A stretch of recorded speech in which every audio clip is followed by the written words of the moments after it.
Alright, we got 3 packages that arrived today. Well, 2 arrived today, 1 arrived earlier. Unless you care about socks for some reason. But, you know you don't. We care about anime and all the nerdy stuff. Interesting. That burp tasted like lunch, but I had lunch earlier today than usual. So, I don't know. It's kind of hot here. I mean, even here in my apartment, it's up to 75, which, no, 73. It isn't bad, but it is notably hotter than what I set the thermostat to, which is 68. So it's having trouble keeping up. And I can believe that's just the outside stuff. Let's see, I'm going to take this receipt, put it aside. So here, taking these. And then down here, this is not anime, but it is very anime relevant. Also kind of relevant to other stuff from Stray, but oh look, it's Attack on Titan Volume 28. Cool. And a little bit of it just came off. Oh. Cool.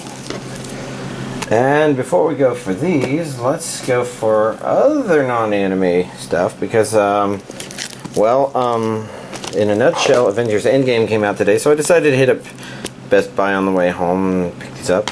So normally I don't care about the 4K Ultra HD stuff, but this one said Plus Blu-ray, and it's a Steelbook.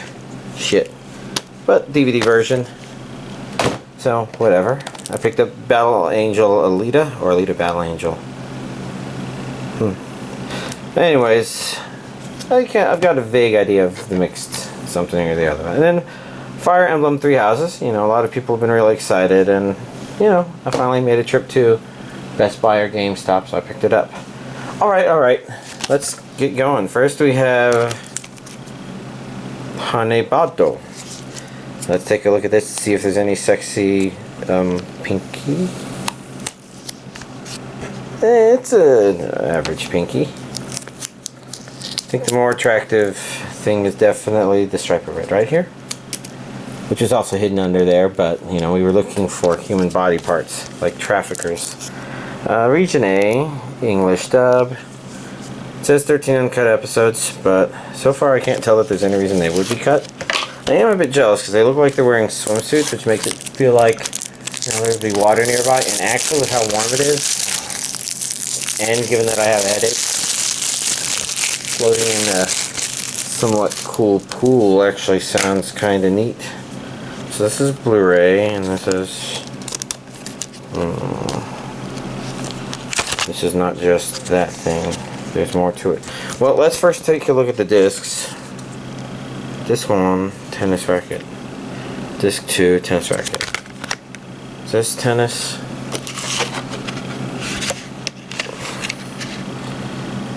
There is a tennis outfit just like on the front. It just looks very swimsuit-esque. It's weird. I think it's the coloring. It gives me the school swimsuit vibe, which may be part of the point. Well, it looks like a cute girl's doing cute no, not basketball, tennis, or badminton, or something. I don't know. Oh, I don't know if that's a girl. That might be a guy. Might also be a girl. Could be that person. It's a little androgynous.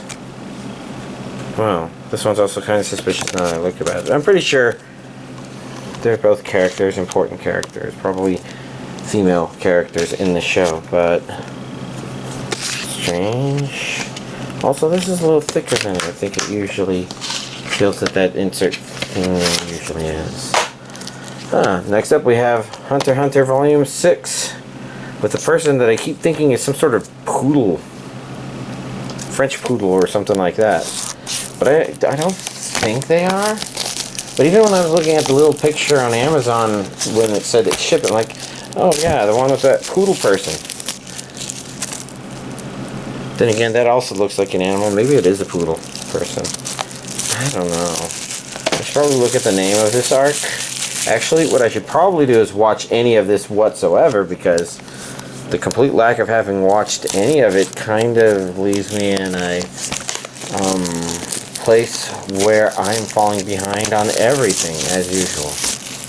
Oh well, what can I do other than, you know, get stuck to things. So, let's look at the Blu-ray version here. I see a region A there. English subtitles. English and Japanese stereo audio. Somebody asked me why I don't tend to look at the whatchamacallits on the back of those, and that's because for some of the releases it can be kind of hard to find that information. Okay, we just got stuff. Disc 1. Disc 2. Disc 3. Disc 4. Discuss. And since this is Viz has a tendency to have their Blu-rays mirror the DVD release. Even though usually the spacing of episodes is different. But yeah, hold on. It's not focusing. When did it stop focusing? There we go. I don't know what we missed, but so far the artwork on the Blu-ray is the same as the DVD. Although it's got a more violent insert. Har har har har. Oof. Next up we have Hina Matsuri, which is notable. I pre-ordered this a long time ago. It includes 6 exclusive art cards. Let's open this for some more sexy fingers.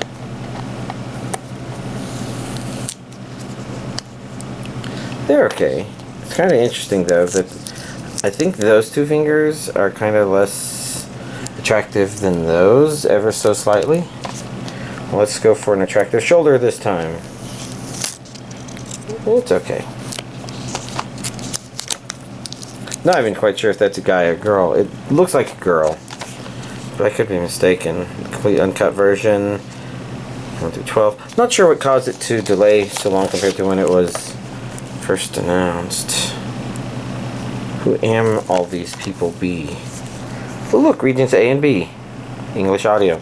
I wouldn't be surprised if this one was maybe just delayed because of licensing issues or something. But it could have also been that because it was dubbed. Maybe it took them longer to finish the dub. There's some speculation. I heard that part of the reason we haven't seen any more One Piece anime is a combination of there's just not enough time. The voice actors who play some of the most important characters in One Piece are also, you know, just prominent voice actors in general and voicing a lot of things.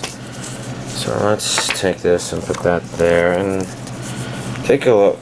It's in a book, Reading Rainbow. These people are all sleeping. It's something to be jealous of, my friends. But don't be jealous of that dog. Being walked by like that is hard. But then again, when you're injured like that, it's hard not to walk by, right? They're wearing grass. Technically banana leaves or something like that. Ah, they're puppets. I knew it.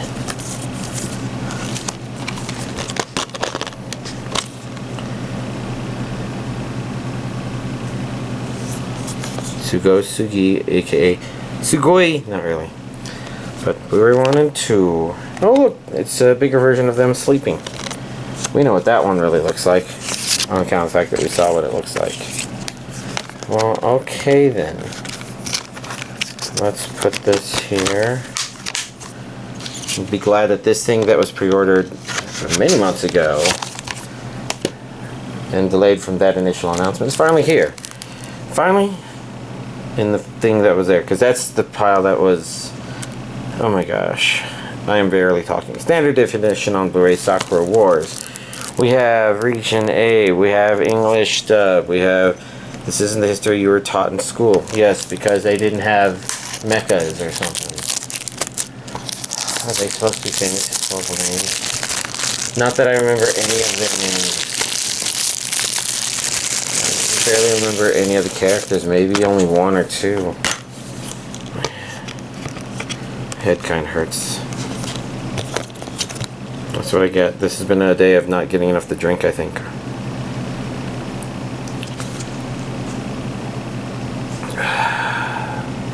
Familiar faces, but it seems like the further to the right I go, the less I feel I remember. Hey look, Kimagure Orange Road to the complete OVA series and movie.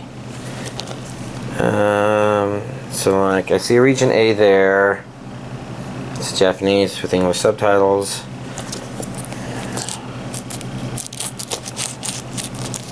Open your heart to darkness.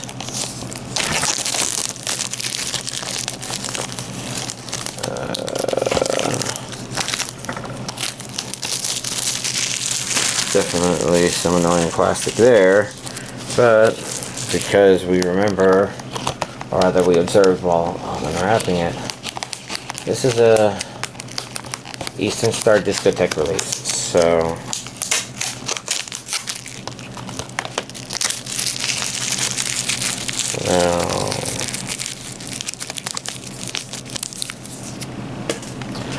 now if we take a look on the inside, because there's a chance they're different, but I didn't think they were. They don't look different. Then we can just take a peek on the inside, where we see OVA series, which is disc 1, and then the movie, which is disc 2, and then the artwork, which is insert.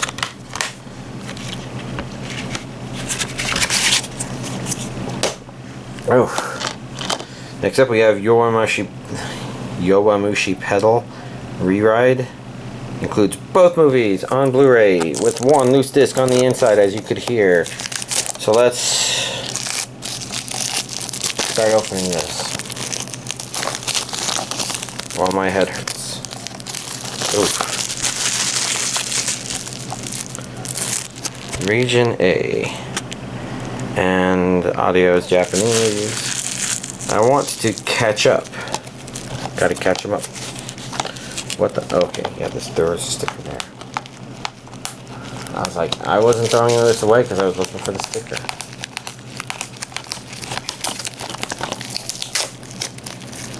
What a piece of junk.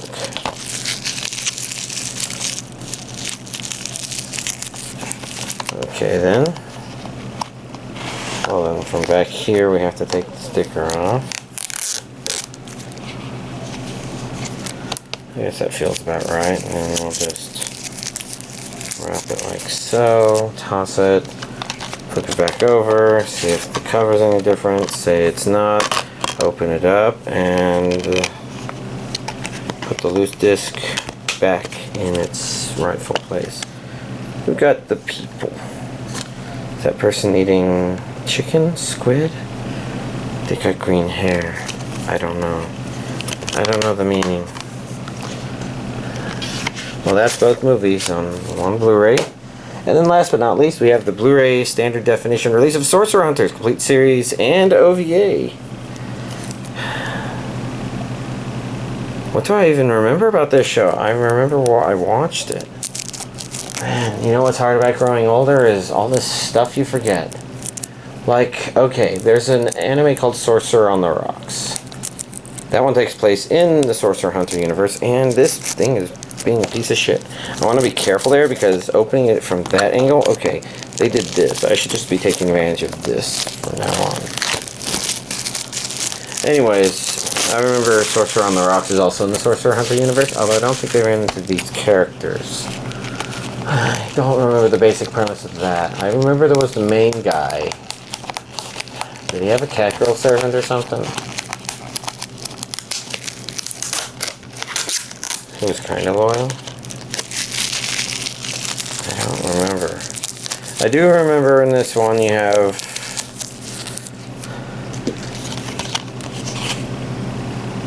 the girl with the whip. I remember the catch. Did he get... Yes. He was a masochist. I'd go into more details except... Anyways, English audio. Sorcerers can't stop them, wizards can't win. All good stuff must come to an end. They both transformed. I don't remember that. I guess the idea is you had two girls that... Oh my god, why can't I find where this goes back on there?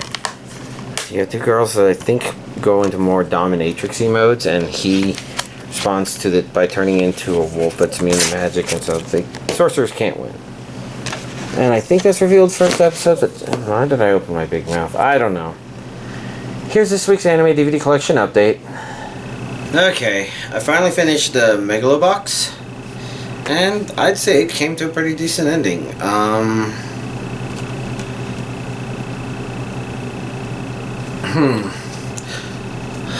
I was trying to think, was there something I was thinking about saying about it? Because last time I remember being pretty generic. I guess for the most part. Yeah, I don't know. For some reason, I am drawing a blank on anything I want to say other than I felt very satisfied with the ending. I didn't think it was like a story that I would say, oh shit, this is the story, everybody has to watch this. But you know, other people are going to have different opinions. I'm not even sure if I'm on a common or an uncommon spectrum with that opinion in the first place. But it went in a direction I didn't quite expect. And it didn't do it in a way that's like, oh, that's just bullshit. It felt interesting. I guess one thing... I don't think last time I mentioned this, but that's one of the problems I had with this series is that, you know, supposedly the gear is supposed to really amp things up. But I kind of feel like, other than one or two moments, for the most part, you don't really feel it from moment to moment. And that's actually to the series' disservice, because they're trying to introduce that idea, and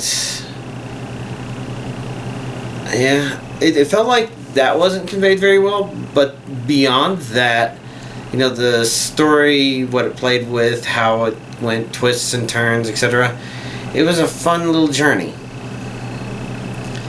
You know, one which you kind of look at and you say, well, I don't exactly believe that could happen, or that would happen, but I guess there's a chance it could happen, and, you know, in that regard, it was entertaining.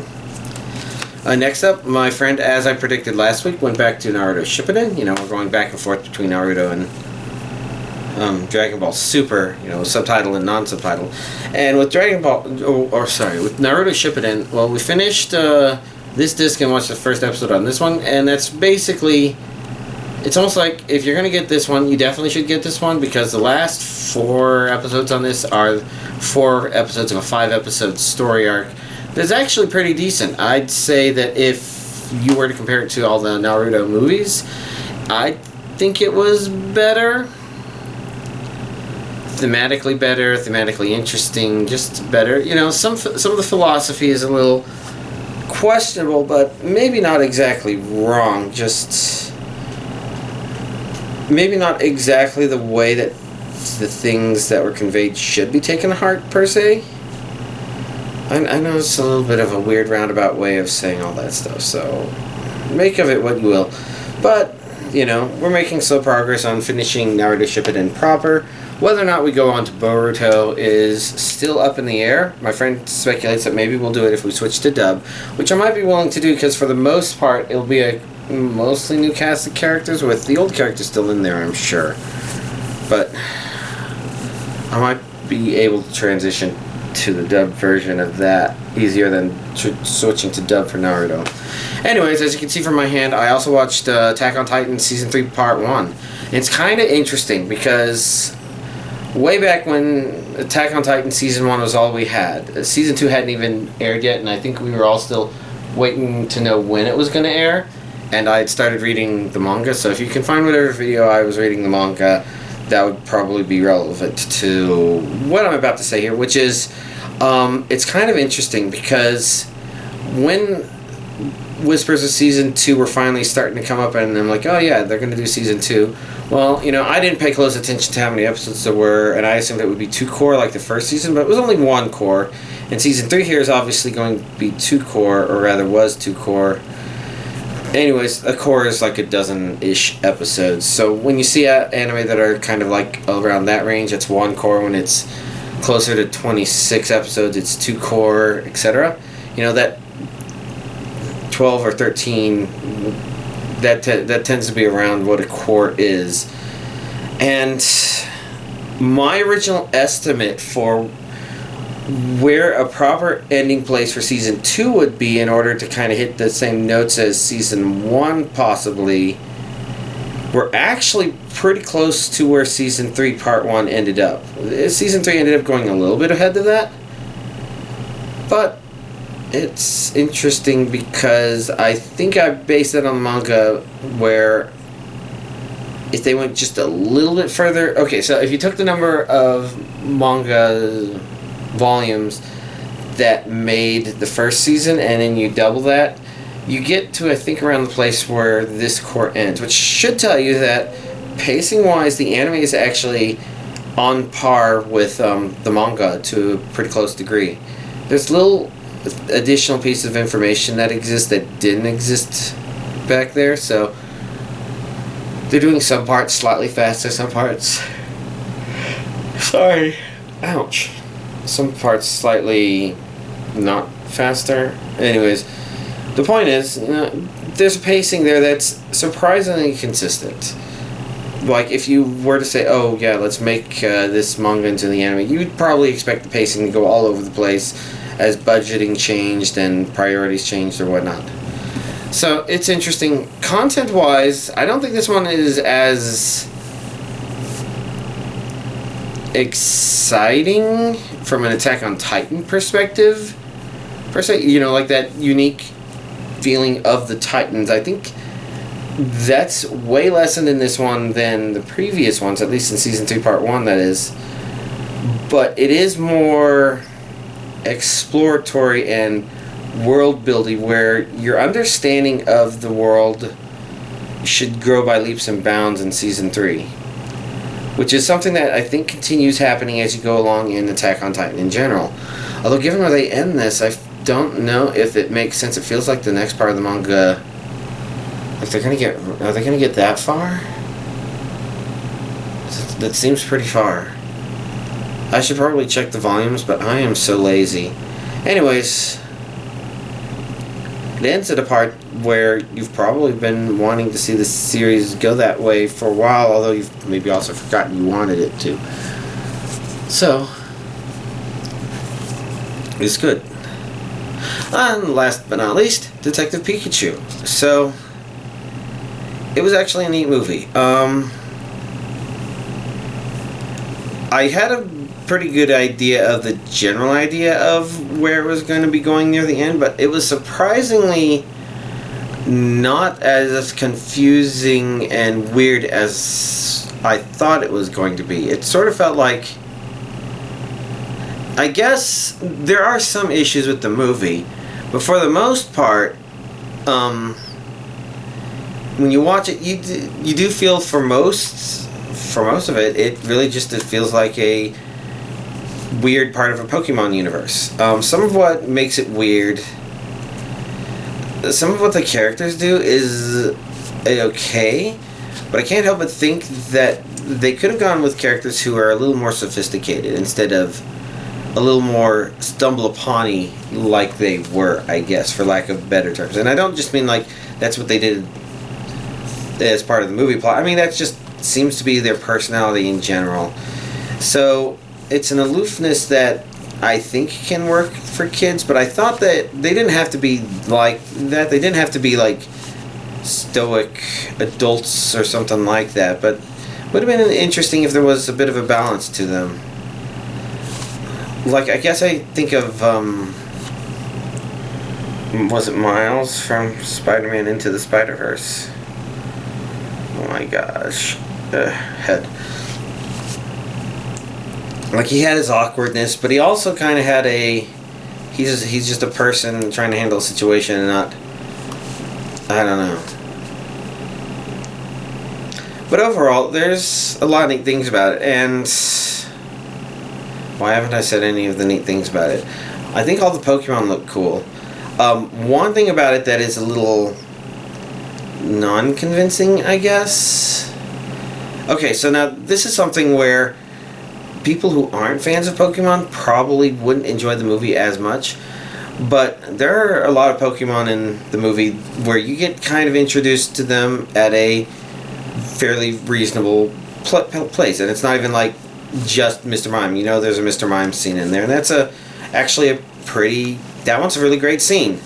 But there's also other little scenes, little Pokemon references in there, things that happen that are kind of important, but they don't... They feel a little more just... Oh, quick, we gotta introduce and get stuff going with them. I think Magikarp was a really good example, where if you're not already a fan of Pokemon, then the references just kind of get thrown at you, and I think they miss because you weren't realized you were supposed to realize something. And now I think about it, there's a bit of a Chekhov's gun sort of issue. Now, if you're not aware of the literary concept of Chekhov's gun, the idea is you really shouldn't introduce a story element unless you plan to do something with it, and sometimes you can be really subtle with your introduction of these things.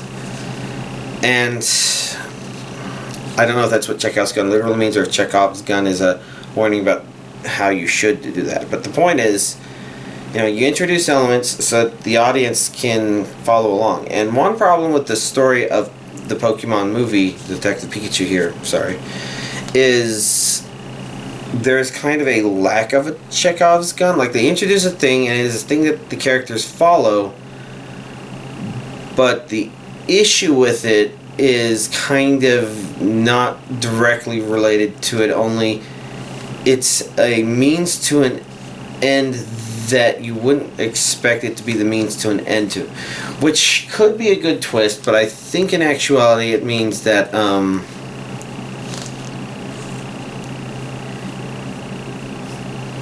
ouch, sorry, it kind of means that I completely lost my train of thought, sorry.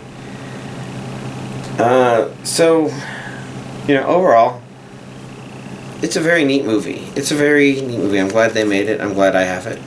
Glad I watched it. Some interesting things about it. I'm trying to think if it's necessarily as entertaining to rewatch as like Spider-Man Into the Spider-Verse. But, you know, not everything has to be. You know, Avengers Endgame, is it? Might be. It might be. I don't know. But I have it now, and I can decide whether or not to do that. Anyways, that's a whole bunch of stuff. So, other than that, I know that there's one or two of the usual Tuesday night people not coming. So we're going to just be... I think my brother's plan is to try playing Super Mario Maker 2 instead. And I don't know what that means. But I guess I will find out. And y'all, have a nice week. Try to stay hydrated, get enough sleep, and don't let the headaches take control of you.